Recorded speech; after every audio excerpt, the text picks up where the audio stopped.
Hello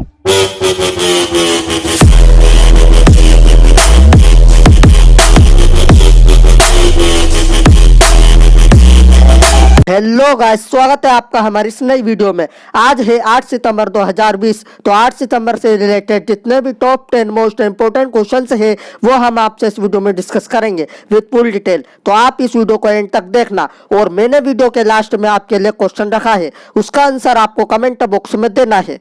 तो अब हम चलते हैं हमारे पहले प्रश्न की ओर। हमारा पहला प्रश्न है, पंगलहब त्योहार हाल ही में कहाँ मनाया गया है? इसका आंसर है ऑप्शन नंबर 2, सिक्किम। तो पंगलहब सोल तीसरे सबसे ऊंचे पर्वत कंचनजंगा के समान और श्रद्धांजलि देने के लिए मनाया जाता है, लेकिन यह ऐसा नहीं है।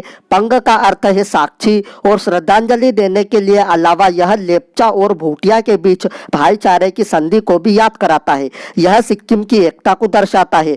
कंचनजंगा पर्वत भारत का सबसे ऊंचा पर्वत है। इसे सिक्किम के संरक्षक देवता के रूप में माना जाता है और कहा जाता है कि सिक्किम वासी इस दिन पूरे देश में भगवान की पूजा करते हैं। यह त्योहार को बहुत ही धूमधाम से मनाया जाता है और यह त्योहार अगस्त और सितंबर के बीच होता है। अब हम आपको बताते हैं सिक्किम के बारे में। सिक्किम की कैपिटल है गंगटोक। इसके चीफ मिनिस्टर है प्रेम सिंह तमांग और इसके गवर्नर है गंगा प्रसाद। अब हम चलते हैं हमारे दूसरे प्रश्न की ओर। हमारा दूसरा प्रश्न है, सौर ऊर्जा संचालित विमान से विश्व की पहली छलांग किसने लगाई है? इसका आंसर है ऑप्शन नंबर 2, राफेल डोमजन। तो राफेल डोमजन नाम के पैराशूटिस्ट, इन्होंने सौर ऊर्जा संचालित विमान से विश्व की पहली छलांग लगाई है। इसको 5000 फीट से छलांग लगाई है और यह छलांग पश्चिमी स्विट्जरलैंड के ऊपर से लगाया गया है। अब हम चलते हैं हमारे तीसरे प्रश्न की ओर। हमारा तीसरा प्रश्न है, किसने हाल ही में 60 स्टारलिंक उपग्रह लॉन्च किए हैं? इसका आंसर है ऑप्शन नंबर 3, स्पेस एक्स। तो अब हम आपको बताते हैं स्पेस एक्स के बारे में। स्पेस एक्स जो है वो अमेरिका की निजी अंतरिक्ष एजेंसी है। इसकी स्थापना हुई थी 6 मई 2002 में। इसका हेडक्वार्टर है यूनाइटेड स्टेट्स के कैलिफोर्निया में।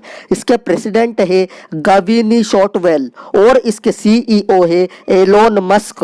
अब हम चलते हैं हमारे चौथे प्रश्न की ओर। हमारा चौथा प्रश्न है, ब्राजील का स्वतंत्रता दिवस कब मनाया गया है? इसका आंसर है ऑप्शन नंबर 2, 7 सितंबर। तो ब्राजील को 7 सितंबर 1822 को पुर्तगालियों से आजादी मिली थी और इसी के उपलक्ष्य में 7 सितंबर 1822 को ब्राजील का स्वतंत्रता दिवस मनाया गया है। अब हम चलते हैं हमारे पांचवें प्रश्न की ओर। हमारा पांचवा प्रश्न है, किसने हाल ही में इन्वर्टोनोमिक्स नामक पुस्तक लिखी है? इसका आंसर है ऑप्शन नंबर 1, गुरमीत सिंह चौहान। ये जो इन्वर्टोनोमिक्स नामक बुक है, इस बुक में देश की 8 सबसे बड़ी और सबसे स्पेशल प्रॉब्लम्स के बारे में बताया गया है और इसके 8 आइडियाज भी बताए गए हैं जिससे इनको चेंज किया जा सके। अब हम चलते हैं हमारे छठे प्रश्न की ओर। हमारा छठा प्रश्न है, इंग्लिश प्रो मोबाइल ऐप हाल ही में किसने लॉन्च किया है? इसका आंसर है ऑप्शन नंबर 3, रमेश पोखरियाल निशंक।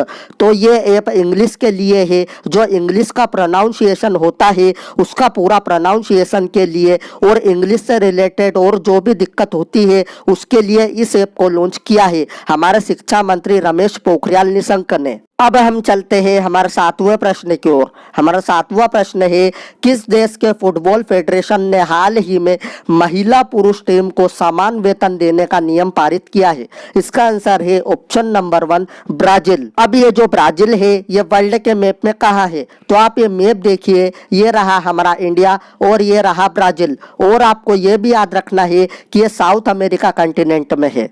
तो अब हम आपको बताते हैं ब्राजील के बारे में। ब्राजील की कैपिटल है ब्राजीलिया। इसकी करेंसी है ब्राजीलियन रियाल और इसके प्रेसिडेंट है जेर बोल्सोनारो। अब हम चलते हैं हमारे 8वें प्रश्न की ओर। हमारा 8वां प्रश्न है, विद्या कानुका योजना हाल ही में किस राज्य सरकार ने लॉन्च की है? इसका आंसर है ऑप्शन नंबर 3, आंध्र प्रदेश। तो मुख्यमंत्री YS जगनमोहन रेड्डी ने मंगलवार को घोषणा की कि सभी सरकारी स्कूल के छात्रों को शैक्षणिक वर्ष 2020 और 21 के लिए 12 जून को स्कूलों को फिर से खोलने से पहले 1 जून को विद्या कानुका किट दिया जाएगा। अब हम आपको बताते हैं आंध्र प्रदेश के बारे में। आंध्र प्रदेश की कैपिटल है अमरावती।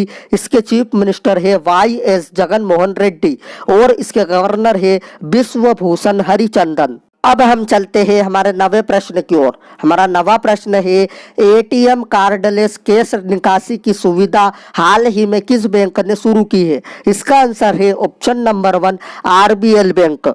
अब हम आपको बताते हैं आरबीएल बैंक के बारे में। आरबीएल बैंक का फुल फॉर्म है द रत्नाकर बैंक लिमिटेड। इसकी स्थापना हुई थी अगस्त 1943 में। इसका हेड क्वार्टर है मुंबई में और इसके एमडी एंड सीईओ है विश्ववीर आहूजा। तो अब हम चलते हैं हमारा अंतिम प्रश्न की ओर। हमारा अंतिम प्रश्न है, किस आईआईटी ने डेटा एनालिटिक्स लैब स्थापित की है? इसका आंसर है ऑप्शन नंबर 1 आईआईटी मद्रास। तो मैंने कल आपसे एक प्रश्न पूछा था, किसे एकलव्य पुरस्कार 2020 से सम्मानित किया गया है? इसका आंसर है ऑप्शन नंबर 3 ईशिका चौधरी। अब आपके लिए एक प्रश्न है, इस प्रश्न का उत्तर आपको कमेंट बॉक्स में देना है। तो ये रहा आपका प्रश्न, दुनिया का सबसे बड़ा सोलर ट्री कहाँ स्थापित किया गया है?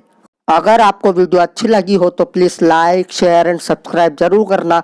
मैं मिलता हूँ आपसे अगली वीडियो में।